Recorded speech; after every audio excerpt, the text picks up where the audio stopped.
Okay, so when you think about the global tech race, what immediately comes to mind? For most of us, I bet. It's this really fierce competition, right? Dominated by two giants, the US and China. Their innovations, their investments, their big tech companies seem to be constantly in the headlines. But here's the interesting question, and what we're diving into today. Where is Europe in all this? In this huge high stakes competition? Europe, a continent with this incredible history of science, of industry, it often feels like, well, a missing giant in the modern tech battle. Yet, and this is where it gets really fascinating, our sources point to a kind of paradox. While Europe might not be leading the commercial side of tech, not in the way the US or China are so visible, its foundational contributions, they're actually everywhere, silently powering so much of the modern world, often without us even realizing it. So today we're going to unpack this contradiction, our mission. We'll explore why Europe, even though it's the birthplace of some truly fundamental technologies, often seems absent from that top tier, that US-China race. We'll look at the amazing innovations that started there, the structural, maybe cultural barriers holding them back, and what it all means for Europe's future. Yeah, and it's such a critical thing to investigate because the roots of this paradox, they run really deep. It impacts Europe's economy, sure, its strategic position, but also, the whole direction of global tech development. We're talking about these systemic issues that shape who leads, who really benefits, and how technology evolves for all of us everywhere. Okay, let's unpack that then. When we talk global tech, maybe Europe isn't the first place you think of, especially for those big consumer brands, right? The ones we use every day. But that's just scratching the surface, isn't it? If you dig a bit deeper. Yeah. Wow, Europe has this immense, often overlooked history of foundational breakthroughs, stuff that powers what we do constantly. Absolutely. To really get Europe's position, this sort of paradox, you have to see its impact on the actual infrastructure of technology. Yeah. It's so important to separate those flashy consumer gadgets that get all the press from the underlying tech that actually makes them work. Think of it like maybe Europe designs the engines, but someone else builds and brands the really popular cars. Take Linux, for example. Most people think Windows, maybe Mac OS, iOS. Sure. But Linux, an open source system started by Linus Torvalds, a Finnish programmer. It's this invisible giant. It runs, the vast majority of the world's servers, data centers, supercomputers. Wow. And maybe even more surprising, it's the foundation for Android. Billions of devices globally run on a core that started in Finland. Its influence is just massive, but the economic value isn't concentrated in one giant European company.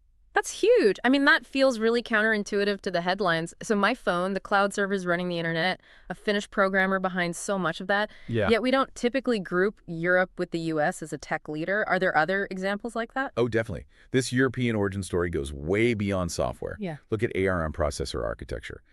This architecture, it powers basically every smartphone on the planet. Every single one, pretty much. Virtually, yeah. And increasingly, computers, servers, all those Internet of Things devices too. It was developed by a company founded in Cambridge in the UK. Okay. Think about the scale. If you count actual users, not just company revenue, ARM-based processors serve more people than any other design, ever. Yeah. Its reach is just unparalleled, an incredible piece of British engineering. Wow, so nearly every smartphone in my pocket, in yours, countless other things, powered by a British design. That's an amazing footprint. But again, if ARM is so fundamental, why isn't its British origin translating into, a dominant European tech brand like Apple or Samsung represent their home countries? It feels like a massive missed opportunity, maybe. It does feel that way sometimes, and the story keeps going, into advanced manufacturing. This is where Europe holds an almost unbeatable position in one key area, the most advanced semiconductor production, the absolute cutting-edge chips. They depend entirely on these machines called EUV, extreme ultraviolet lithography machines, and they're only made by ASML. A Dutch company. Only. Just them. Just them for EUV. Yes. Without ASML systems, companies like TSMC in Taiwan or Samsung, they simply couldn't produce the leading-edge chips, the ones that power the newest smartphones, the huge data centers, all the AI stuff we talk about constantly. ASML isn't just a supplier, they're like the gatekeeper. A Dutch company holds the only key to making the most advanced chips. That's Yeah. not just a strategic choke point. It's incredible European engineering. Absolutely. And even in AI, the really cutting-edge stuff, European contributions were foundational there too. DeepMind, the company that beat world champions at Go and chess, made huge breakthroughs in understanding protein folding with AlphaFold, Yeah, I remember that. Amazing stuff. founded in London. Now, it was acquired by Google, but the talent, the initial breakthroughs came from Europe. Okay, that's a really impressive list. Operating systems, chip architecture, the most advanced manufacturing, AI breakthroughs. These are literally the building blocks of our digital world. So if Europe is behind all this essential innovation, why aren't we seeing European tech giants dominating the headlines? Like Apple, Amazon, Tencent, Alibaba. Why does Europe feel like it's always almost there, but rarely builds that global tech empire? And this is where the story gets really interesting, isn't it? Because those examples, they show incredible innovation, serious brain power, but they don't actually point to European dominance in the tech race. Not really. Instead, they reveal this pattern, this sort of troubling pattern, what our sources call an innovation paradox. That's exactly right. The core issue is this. Europe consistently excels at the fundamental research, the big breakthroughs, generating brilliant ideas, amazing potential, but it often struggles to turn those into global tech leadership. And this highlights a really crucial difference between, let's say, scientific innovation, the discovery part, and technological commercialization. Oh, okay, the scaling up part. Yes, the complex process of turning inventions into market-dominating products and companies that create massive wealth and, frankly, strategic influence. Yeah. Let's look at those examples again, but through this lens. Linux, hugely influential, vital, but it's open source. Its distributed nature means it doesn't generate huge direct profits for Europe in terms of, say, giant corporate market caps. The value is shared, not concentrated. So the genius starts in Europe, it helps the world, Mm. but the massive wealth creation, the scaling, that often doesn't happen there. Precisely. Then you have ARM and DeepMind, both European powerhouses, technically speaking, Right. but ultimately acquired by Yes. Japanese and American companies. Right. And that's not just about who owns the shares. It's about where future R&D gets funded, where strategy is decided, where that huge economic value ends up. Remember ARM's planned sale to NVIDIA, an American company. He got blocked by regulators, showing how important it is globally, but also how vulnerable it was to foreign ownership. Right, and DeepMind's amazing talent now drives innovation for a U.S. tech giant. It's a pattern we see again and again. Even ASML, which is still proudly European. Yeah. It operates under restrictions from the U.S. government about selling its most advanced machines to certain countries. So even when you have this unique, critical technology nobody else can make, outside forces can limit your commercial freedom, your strategic autonomy. They effectively control its reach. Wow. It sounds like Europe has this amazing ability to invent, but then struggles to hold on to the resulting gold, so to speak. What is it specifically that breaks down in that journey from a brilliant idea to a global empire? Is it just about money, or is it something deeper? Well, if we look at the bigger picture, the fundamental challenge really lies deep inside Europe's political and economic structure. Right. It creates several big interconnected barriers. Unlike the U.S., with its single, huge federal system. Right, one big market. Exactly. Yeah. Europe doesn't have that truly unified federal structure. It can't easily create continent-wide markets or smooth, streamlined regulations. The EU, for all its strengths, works more like a very sophisticated trade union, which means you have this complex web of different national interests, sometimes conflicting rules, different languages, different business cultures across, 27-plus countries. So instead of one massive market like the US, a European startup, even a brilliant one, has to figure out dozens of smaller markets, each with its own quirks. That sounds incredibly hard for scaling up quickly. It's a huge hurdle, absolutely. And this fragmentation, it's not just markets, it directly impacts capital, money, access to venture capital, growth funding. It's still pretty fragmented along national lines. This makes it really difficult for European entrepreneurs to raise the kind of massive funding rounds you see routinely in the US or China. We're talking billions sometimes. And it's not just the amount of money, is it? It's the type. That's a great point. Silicon Valley thrives on what they call patient capital.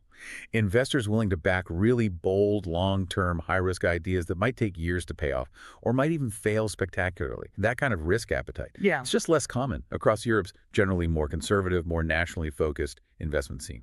And there's a cultural piece too, right? About how risk and failure are seen. Indeed. This might be one of the biggest, though hardest to measure, barriers. Culture. European culture, generally speaking, tends to view business failure much more negatively than American culture does. How so? Well, in the U.S., failure can almost be a badge of honor. Oh, you had a failed startup, you learned something, you showed grit. It doesn't necessarily stop you getting funded again. In parts of Europe, it can carry a heavier stigma. It might make it harder to get backing next time, or even affect your professional reputation more deeply. And that difference creates a more risk-averse environment. It discourages the really bold experiments, the big swings you need for breakthrough commercial success. That fear of failure, or maybe the social judgment of it, holds people back from taking those huge leaps needed to become global players. That's a powerful brake on growth. It really is. And even the European companies that do manage to navigate all this and get some success, they often hit a ceiling because individual European national markets are, relatively speaking, small. To get truly global, to become a unicorn or a tech giant, they often have to look outside Europe for expansion capital. To American or Chinese investors. Exactly. And as we saw with ARM and DeepMind, that frequently leads down the path to acquisition by foreign companies wanting to tap into that European innovation. And one more thing. Sometimes European nations actually work against each other, unintentionally. How do you mean? Instead of pooling resources, pooling expertise for a united front, you often see individual countries chasing their own competing national tech strategies. This kind of dilutes their collective power, rather than concentrating it to compete effectively with the US and China. They end up competing amongst themselves. Wow. So it's like a perfect storm. Fragmented politics, fragmented economics, fragmented capital, a more risk-averse culture, and even national rivalry, all coming together to make it incredibly tough to scale innovation into global giants. That really paints a clear picture of why that missing link seems to exist, despite all the talent. And these challenges, these structural and cultural issues, they have very real consequences, don't they? Not just for Europe's economy, but its influence going forward. But like you said, things might be changing. There's maybe a new awareness, a new opportunity. Yeah, it raises that critical question. What are the actual impacts of this pattern? And could recent events finally shift Europe's path? Well, a major consequence has been, frankly, a degree of technological stagnation in some areas, and definitely a persistent brain drain. Brain drain, meaning talent leaving. Exactly. Talented European engineers, researchers, entrepreneurs, they often move to the US, where they find ecosystems that are just better set up for scaling innovations into massive global companies. The result? European ideas often only reach their full commercial potential after being developed further by American companies. So Europe is essentially exporting its best minds and best ideas, and then watching them generate huge wealth elsewhere. That's got to be tough. It is. Now, it's also fair to say Europe's strong regulatory environment, which can sometimes slow tech down. Yeah, people talk about GDPR and things like that. Right. That same framework provides real social benefits, high quality of life, strong worker protections, longer life expectancy.